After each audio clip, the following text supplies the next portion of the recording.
Hey Sangha, welcome to the Abbots Address. Today is Thursday, May 4th, 2017. So today we get into the end of our conversation about the 5 hindrances, right? We've talked about ill will or aversion, we've talked about greed or attraction, we've talked about stupor, torpor, apathy, and then we talked about just general low-grade anxiety. Those are the first four, but listen now, honestly, all of those are pretty, they're workable. They really are. This last one is, in my experience anyway, the most nefarious. This one sneaks right under the radar. It really does. It sneaks right under the radar, and we don't even notice it. And this is the one that I've seen take out the most practitioners.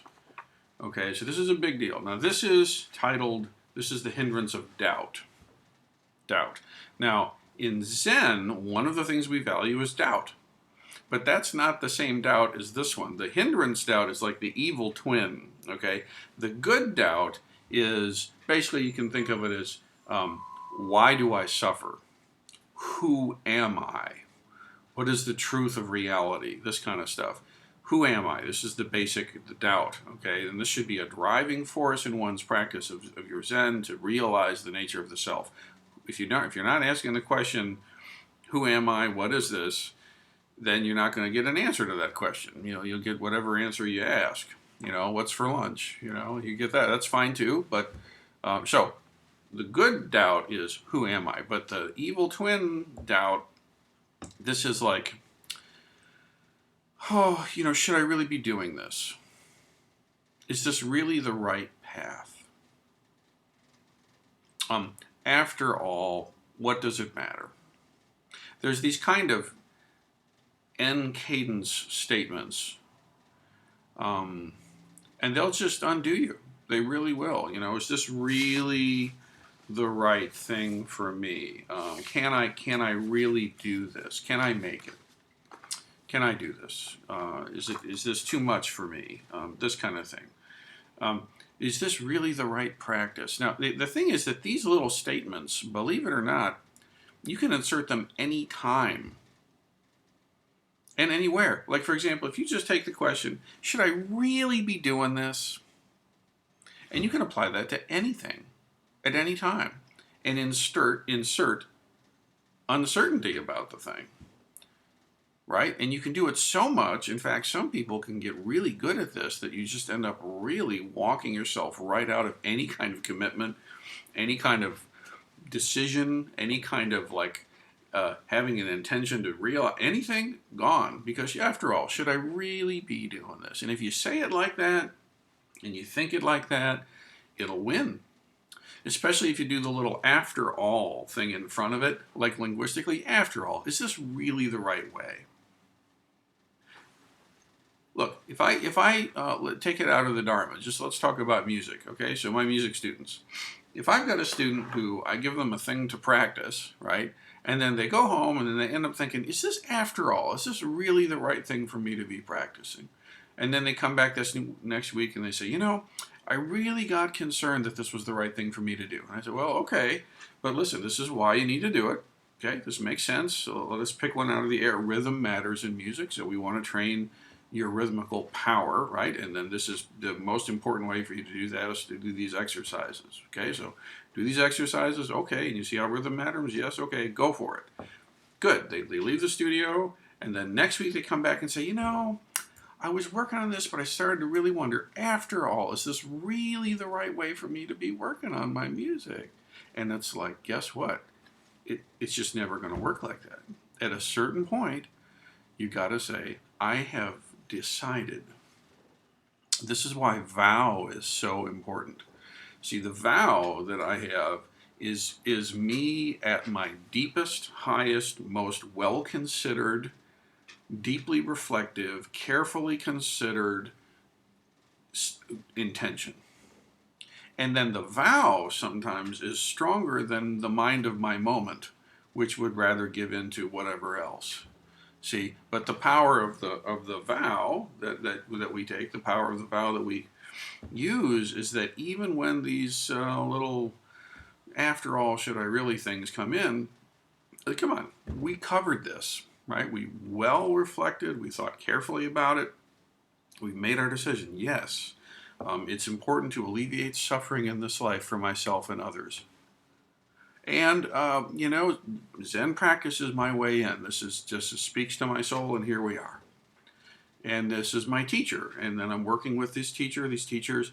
These are the practices. This is the path. Now, once you get to that point, you can always insert unhealthy doubt with that little question, after all.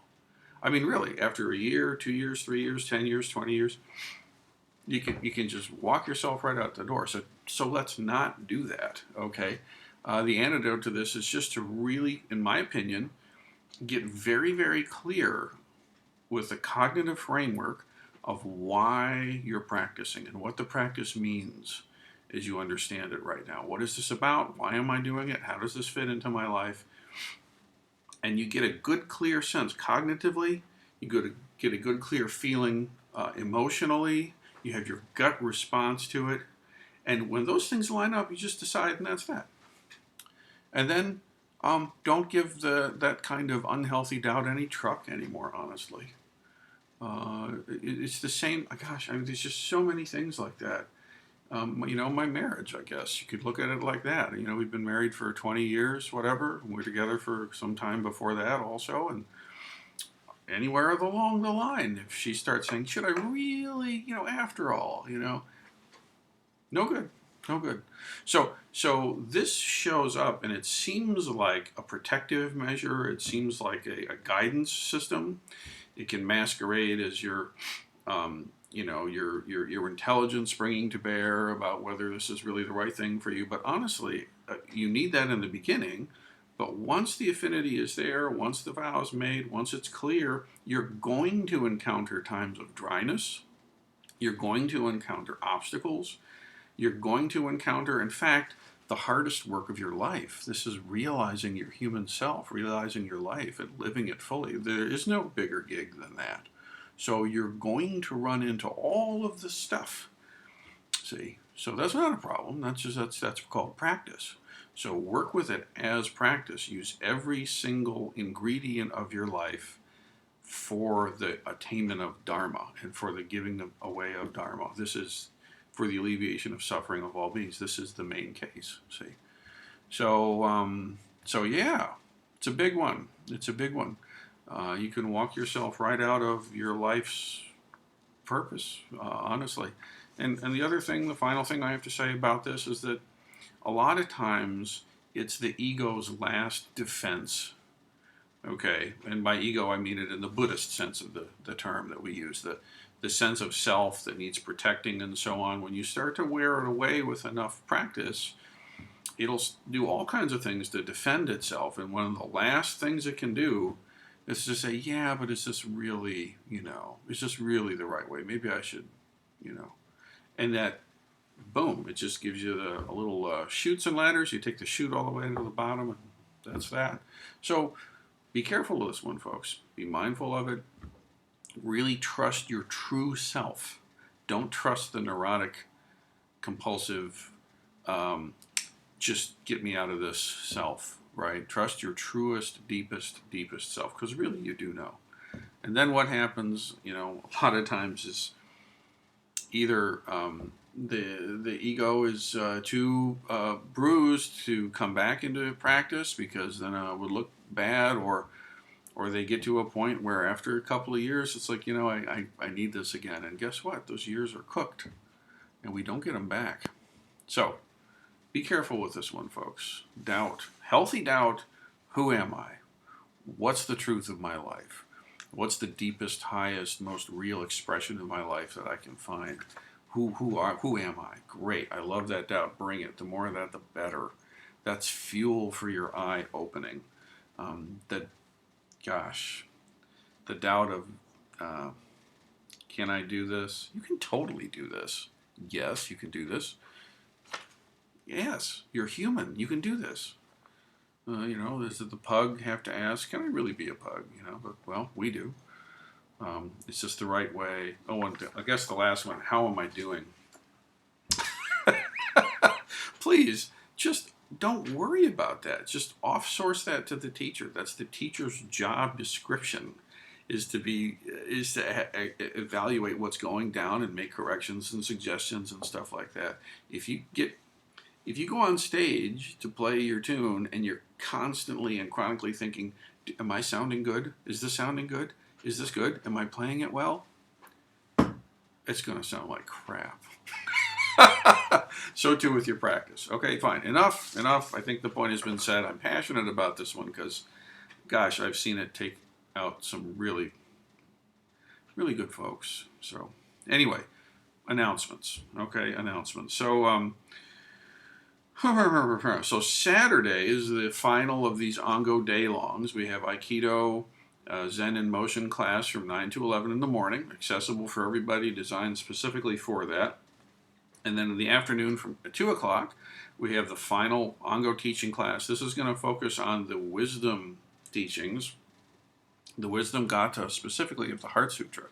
Gate, gate, para, gate, parsam, gate, bodhisvaha. That chunk, that's what we're going to get really into, and it's really interesting. You're going to really like being there. You're going to get a lot out of that. So come and bring your journal and let's connect. We chant that Heart Sutra every day.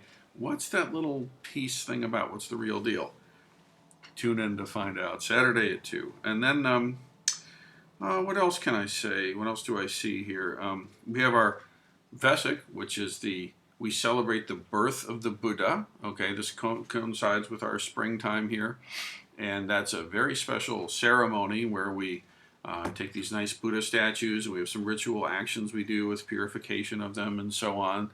And it's a big Buddhist holiday. If you go to Buddhist cultures that would self-identify as a Buddhist culture, they'll have huge deals during this time. So we'll be celebrating that here, and happily it coincides with our spring feeling. So Vesak celebrations, celebrating the birth of the Buddha on Sunday, and that's at the regular time at 11.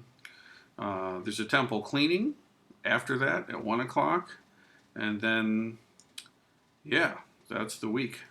Okay, Sangha, lots of good stuff. Take care of these 5 hindrances. Don't let them take you out. If you're aware of them and you notice them infecting you, see them, acknowledge them, let them go, and come right back to your practice. Thanks, everybody. Stay with it.